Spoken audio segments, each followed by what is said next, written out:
I'm going to talk a little bit about my own personal spiritual path and philosophy. So, sort of my spiritual path officially began, you could say, in the spring of 1989 when I was a senior in high school. And I was taking a photography class that I didn't really need to actually graduate. And I was kind of focusing on my core classes because my dad had offered to pay me to get A's, basically. He was trying to give me some incentive to get my grades up because I'd kind of been slacking off the past year or two. And so he was paying me to, a certain amount to get an A, a certain amount to get a B, and then nothing if I got a C or a D. But I wasn't getting paid for my electives, so I was sort of a little bit sneaky in that I thought, okay, well, since I don't need this class and I'm not getting paid for it, then I'm not gonna worry about it that much. And so there was a darkroom in this in the photography class. People basically sort of did their own thing. Like there'd be a little bit of lecturing at the beginning of the class, and then most classes, then it was you doing your own thing, developing photos, or sometimes even you got to leave and just go walk around and take pictures or whatever. And so there was this one darkroom that didn't work very well. It was kind of just like a wooden box that was supposed to be used for not actually fully developing pictures or anything, but something with the pictures anyway. But it had a little bit of a crack in it, so it got just a little bit of light in it, so nobody used this particular darkroom. And it was just, big enough for like one or two people to fit in. So I would go in this darkroom, and I just spend the whole class meditating. I'd never read about meditation that I know of, hadn't started really reading, religious books or anything like that. But for some reason I was just interested to sit there in this darkroom in the dark and just, sort of experience my own consciousness. And so that was kind of the beginning of my spiritual path. And then things kind of waned a little bit, I'd say, for the next couple of years, and then I got much more serious about it in the spring of 1992 when I happened upon Carlos Castaneda's book, and I started reading his books, very voraciously, as well as Robert Monroe, Journeys Out of the Body. I read Dan Millman, Way of the Peaceful Warrior, sometime shortly after that. The Path by Swami Triyananda. I just started, finding all the spiritual books I could find, and just reading them voraciously. And then eventually, shortly thereafter, then I was introduced to the Right Use of Will books by Cian de Rohan, by a very interesting character, this homeless guy that I met, who's one of the characters in my book, Kundalini and the Art of Being, who kind of propelled me along my path. And so,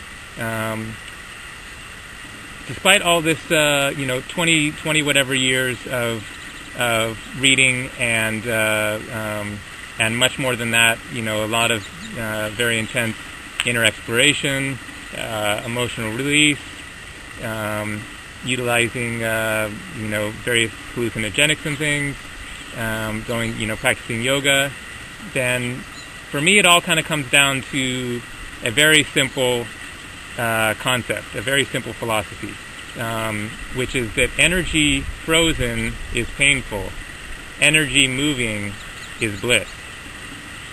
And so I'm talking about our personal energy, our consciousness, everything that makes up our consciousness. And for most of humanity, then our personal energy field is basically frozen up.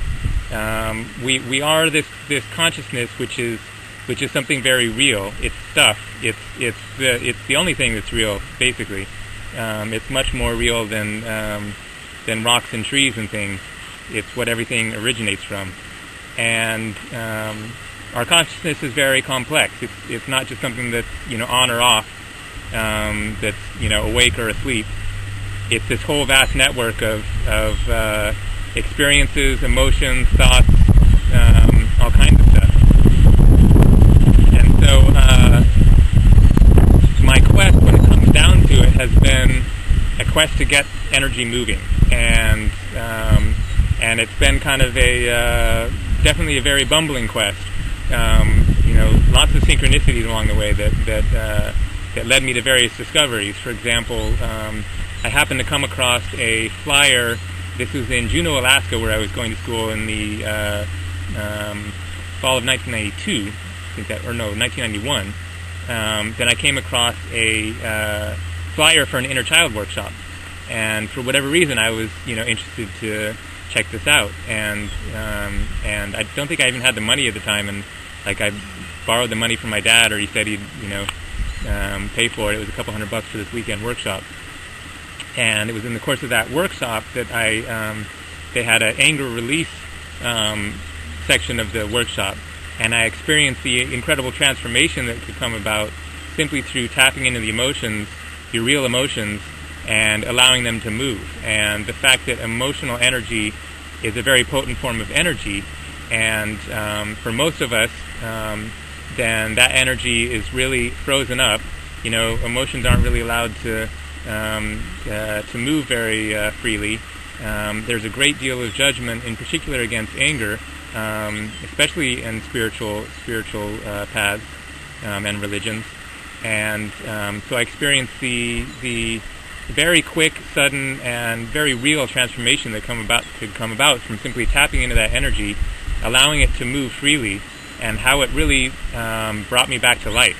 It's like there was a part of me that had died sometime in the past from various experiences that had pissed me off, to be blunt, but which I then repressed the feelings and carried on from there.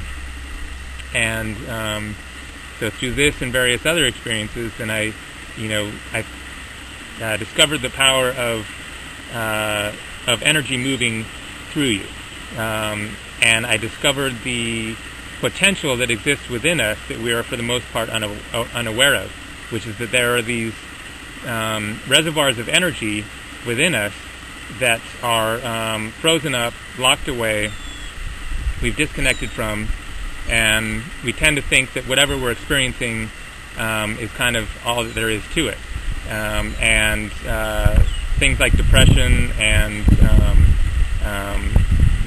unhappiness and just generally not enjoying your life, just not enjoying being alive, is a result of frozen energy. And when you get that energy moving in a real way, then your whole experience of life, your whole experience of the world around you can shift dramatically in a very short amount of time.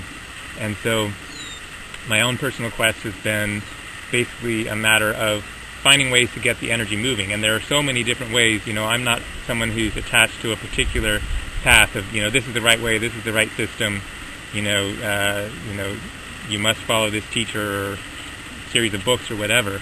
But there are so many different ways to access that inner energy and really get it moving in a real way.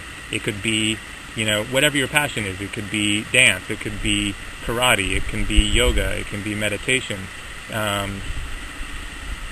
Almost anything can become a spiritual path simply through the intention of looking at it through a spiritual lens and viewing it as, this for me is an avenue for spiritual growth for me.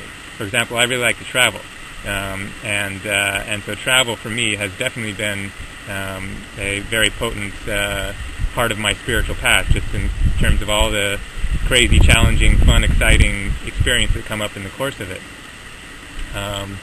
And so there are many different ways to get this personal energy, your energetic being, flowing in a very real way.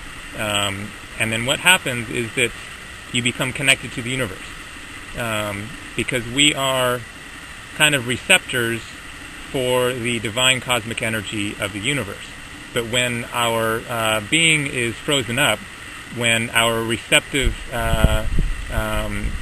potential is clogged up by these old emotions and feelings and thought patterns that keep us locked into a limited view of reality, then we are unable to receive that divine energy. That energy is all around us. It's flowing through everything.